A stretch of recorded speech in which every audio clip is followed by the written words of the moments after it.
I'm the head of this household. My decisions are final. If you refuse to follow my rules, divorce is the only option.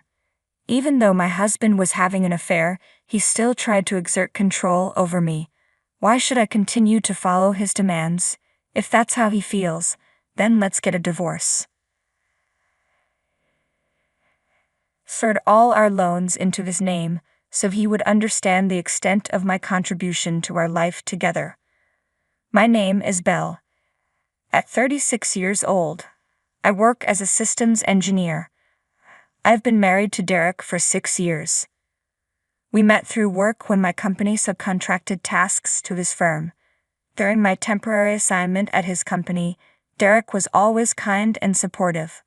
As we spent more time together outside of work, our relationship grew, leading to his proposal, which I gladly accepted. When I got married, I left my engineering job at the company. The role was incredibly demanding, both physically and mentally, and the pay wasn't great. I worried that continuing in such a stressful job would leave me with little time for my husband, which could strain our relationship. So I decided to transition to freelancing, which offered the flexibility to manage household responsibilities and spend more time with him.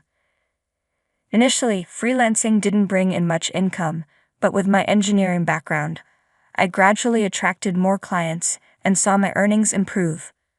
I was pleasantly surprised by how quickly my income grew and felt grateful to my husband for supporting us during those early, lean months. I dedicated myself to managing the household, even though cooking wasn't my strong suit. I used recipe books to try new dishes every day, hoping to bring a smile to my husband's face. Thanks for taking care of the cooking and cleaning. It really makes a difference. My husband's praise for my housework brought me joy. In the early days of our marriage, we respected each other and enjoyed a happy life together. After a few years, he suddenly suggested, "Don't you think it's time for us to get a new house?" A new house? I was taken aback. This wasn't like him, as he rarely saved money. Shouldn't we save up a bit more first? What are you talking about? I've been earning a good income, haven't I? Yes, but haven't we avoided any financial issues since we got married? I'm able to manage thanks to my income. I thought but couldn't bring myself to say it to my husband. While he gave me money for household expenses, he tended to spend his own allowance before payday. I made sure to save as much as I could from my earnings and contribute it to our budget. This way, we avoided financial issues. I appreciated being able to live comfortably with his initial support when we first married, so I never mentioned that my income had grown. I didn't want to undermine his self-esteem by revealing that my work-from-home job was bringing in a significant amount. Even if I felt I was spending too much, our lifestyle remained stable, suggesting that my income had likely increased. Perhaps he wasn't fully aware of his own financial situation. I was taken aback by his suggestion, but he seemed eager to build a new home, and I couldn't stop him. "What kind of house are you envisioning?" I'd asked, trying to figure out how to meet his wishes within a budget. However, his list of conditions kept growing. But if we want to include all these features, won't the house end up being quite expensive? It's no big deal. This is a once-in-a-lifetime purchase, and my income should cover it, right? My husband's confidence puzzled me, and in that moment I regretted not sharing the details of my income with him. I decided it was time to set things straight. Derek, when it comes to household expenses, I contribute a significant portion of my income as well. For some reason, he didn't believe me. "Please, don't be so dismissive." "I'm not lying, but I'd prefer if we bought a more affordable house," I explained. However, he dismissed my concerns and ended up using his salary to take out a loan for a house that stretched our finances. Initially, I thought we were managing our money well, but over the years, his spending habits became increasingly extravagant. He started splurging on designer clothes, watches, and frequent nights out with his colleagues. Despite working overtime to compensate, his reckless spending became hard to ignore. Eventually, he decided to build a new house, and despite the financial strain, he made it happen. Wow, this house is incredible. It really feels like a mark of success, doesn't it? My husband's excitement was understandable. The new house was indeed impressive, spacious, beautiful, and comfortable. My workroom had expanded, allowing me to fit a large desk and work more efficiently. The improved workspace had boosted my productivity, which I truly appreciated. However, the monthly mortgage payments were a constant source of stress. My husband didn't seem to grasp the full impact of our long-term loan. Though the house was in his name, his tendency to overspend meant his account was perpetually empty. Consequently, I had to transfer my income to cover the mortgage. Frustration was growing, and eventually, I decided it was time to have a serious conversation with him about it. Don't you think you've been spending too much lately? We need to consider things like the mortgage for the house, I said, hoping to address our financial concerns. My husband frowned and responded defensively, "What are you talking about? We've been managing fine since we bought the house. If we were in trouble, it would be obvious. You're just fixating on minor details. And maybe if you managed your own money better, you wouldn't be so stressed." That's not my issue. Wait a minute. I'm always thinking about how to cut costs on daily expenses, he added, trying to deflect. I'm using the money you give me along with my earnings to cover the mortgage and other expenses, so please stop talking to me like that. What's going on with you? Also, don't act like you're doing a lot when your contributions aren't substantial. The one who earns the most isn't necessarily the greatest. I'm the one managing our finances, so I'm the one making things work. Please keep your opinions to yourself. My husband's dismissive response left me stunned. He had been kind and considerate when we first married, but things had changed drastically. Our relationship had become strained, we barely spoke and sometimes didn't even greet each other. He was working more overtime than ever, often coming home late at night. I wondered if it was worth continuing our marriage in this state. We were merely cohabiting without meaningful communication. If things stayed this way, divorce might be the better option. However, I wanted to reconcile if possible. After much thought, I decided to take the first step and reach out to him. My resolve was instantly shattered by an unexpected discovery. While I was out in town buying a birthday gift for a friend, I spotted my husband, who should have been at work, walking with a young woman I didn't recognize. They were strolling together casually, and the sight was enough to confirm my worst fears: an affair. Determined to uncover the truth, I hired a private investigator. 3 weeks later, I visited the detective agency to hear the results. The investigation confirmed my suspicions. My husband was indeed having an affair. The woman was a colleague of his, and their relationship had been ongoing for about 2 years. I finally understood why my husband had been spending recklessly and coming home late due to overtime over the past 2 years. He was having an affair. The anger I felt towards him, especially after the verbal abuse he had directed at me, was overwhelming.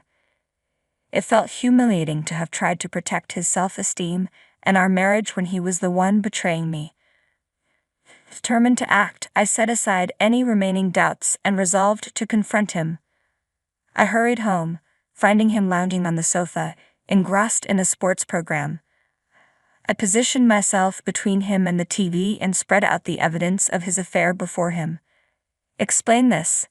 He looked momentarily stunned at the photo evidence but quickly adopted a defiant attitude. "Oh, that's Meg. She's my new wife."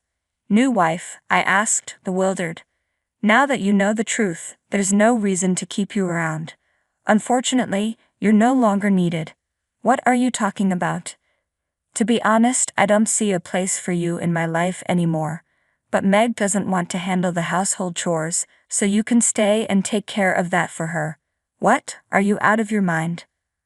"I would never agree to that." My husband's face flushed with anger. "I'm the breadwinner in this household, so my decisions are final. If you can't follow my orders, then we'll get a divorce." Despite his affair, he still tried to exert control over me. Why should I have to listen to him? Fine, let's get a divorce. Huh. First of all, you had an affair, so we can't continue our marriage. Let's just get a divorce. My husband was taken aback but eventually agreed. All right, but don't come to me later with any regrets. I want a divorce, but you'll need to help me transfer the names on the utility bills and the car loans we just took out. I quickly shifted all the loans into his name and finalized the divorce. He probably thought it was over, but for me, it was just the beginning. You should understand how much I supported your lifestyle. The day after the divorce was finalized, I was comfortably settled into my new apartment when I started receiving numerous calls from my ex-husband. Since he hadn't paid any compensation yet, I hadn't blocked his number. When I answered, he sounded flustered and insisted we meet. I reluctantly agreed to a cafe meeting, only to find that he brought his mistress along. Wow, you two look quite cozy together. What's going on? Why didn't you tell me about this? Every month, I'm seeing significant deductions for loans. And why are the food expenses, car loans, utilities, and everything else so high? What's the point of shifting all of this onto me? I divorced you and left the house, so it's only fair. I don't have any other motives. Shut up. This is fraud. I'm going to sue. My ex-husband and his mistress exchanged glances, their arms linked as they glared at me. They tried to blame me for everything, but I wasn't about to accept such absurd accusations. It's your fault for not understanding the situation correctly. I provided you with various documents, didn't I? Since the loan for the house was originally in your name, it's only fair that you cover those expenses. I've been transferring the necessary funds into your account. How could you manage such large payments with your limited income? As an ex-husband who clearly struggles with comprehension, I've explained this before. I work as a freelance engineer, and my annual income is currently around $200,000. Does that clarify things for you? My ex-husband was taken aback to learn that I was earning significantly more than he was. But his surprise was irrelevant at this point. What mattered now was that I had yet to claim my rightful compensation, and I intended to pursue it through a lawyer. Are you trying to extort money from us? I'm simply exercising my legal rights. I'll also be filing claims against your mistress. But as a result, I received compensation from both of them for the emotional distress they had caused me. The woman my ex-husband was involved with was devastated to find out he hadn't been using his own money to cover the loan. The next day, she vanished from his life. Their affair, like many others, ended when the financial support dried up. My ex-husband now leads a solitary life, struggling to manage his loan payments and make ends meet while shuttling between work and home.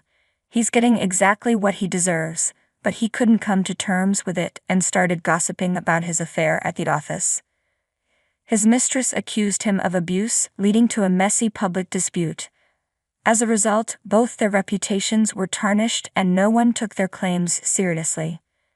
His financial difficulties only deepened and his work performance suffered due to the stress of his mounting debts. Ultimately, he faced a demotion and a pay cut.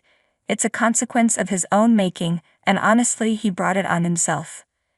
Initially, moving into my new high-rise apartment made me nervous, but now I've settled in and am able to fully enjoy my life here. While I'm not currently interested in marriage or romance, that doesn't mean I want to be alone forever. If I do meet someone in the future, I hope we can build a supportive and mutually fulfilling relationship, drawing on the lessons I've learned from my past experiences. For now, I'm focused on working hard and making the most of this time for myself.